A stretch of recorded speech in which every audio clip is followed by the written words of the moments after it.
Tottenham have won the battle to sign him after a dramatic 24 hours of negotiations. Right, Dave, bring us right up to speed, start at the start and end with what happened a few minutes ago. I'm still reeling from being called a stalwart there. I don't know how that compares to anybody else, but Stalwart can is that a good thing? A stalwart can still be young.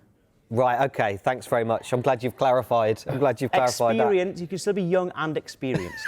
OK, we'll leave that there. Dragusin, yes, this has kind of come to life this morning. It looks like Spurs are going to get this deal done, but let me take you back, because Tottenham have been tracking this player for a significant period of time. This is the first transfer window for the new technical director, Johan Lange, and they're getting deals done quickly and early. That was the priority in this transfer window for Tottenham Hotspur. Spurs have been in talks with Genoa over the player for the last 10 days at least. There was a little bit of a gap in valuation to start with, but I think there was every expectation that the deal was going to happen. Then last week, Napoli in Serie A, they decided, well, we'd like to have a little look at the player, offered a cash plus player bid, and then we've seen over the last 48 hours, really, Bayern Munich's interest really step up. Now, the German team have been looking at Dragusin for a significant period of time as well, but it's only really in the last 48 hours that their interest has accelerated and has been moved on into an official offer stage. They made an offer which was actually a little bit higher than Tottenham's. Tottenham made another offer as well, which was very, very close to Genoa's asking price, which also involved Jed Spence being involved as part of that deal on loan. And now it was essentially up to the player to decide whether he wanted to go to Bayern Munich, whether he wanted to go to Tottenham.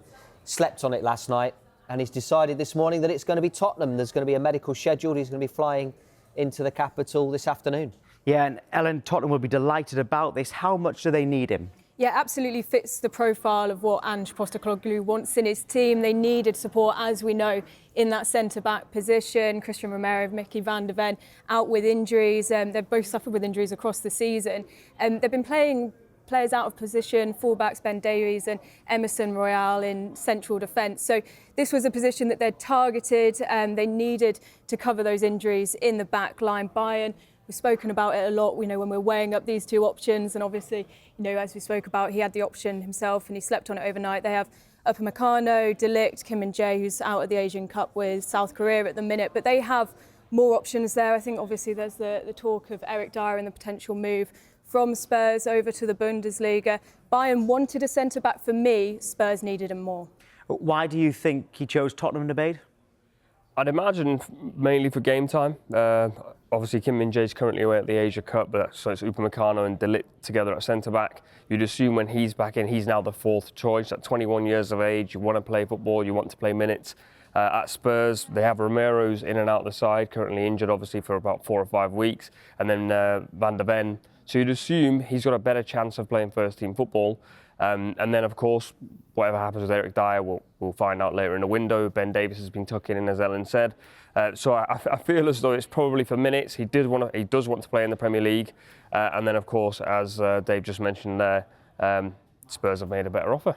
I think he wanted to go to Spurs for a long time, and then the Bayern Munich interest has kind of thrown things a little bit last minute. But I can't imagine being faced with that decision when it's a 50-50 between... Not a bad one choice to have, it's not a bad one. Two big it's clubs. Not a bad. You would expect the financial package to be fairly similar, but it's not often that you get the opportunity to not only play in the Premier League, but also to play for one of the biggest clubs in the world, in Bayern Munich. So, yeah, tough decision for him, but it looks like Spurs have won it. Also, he is 21, so it feels like if he is the level of defender that we've spoken about, then he probably in his mind knows at some point Bayern might come back in for him again.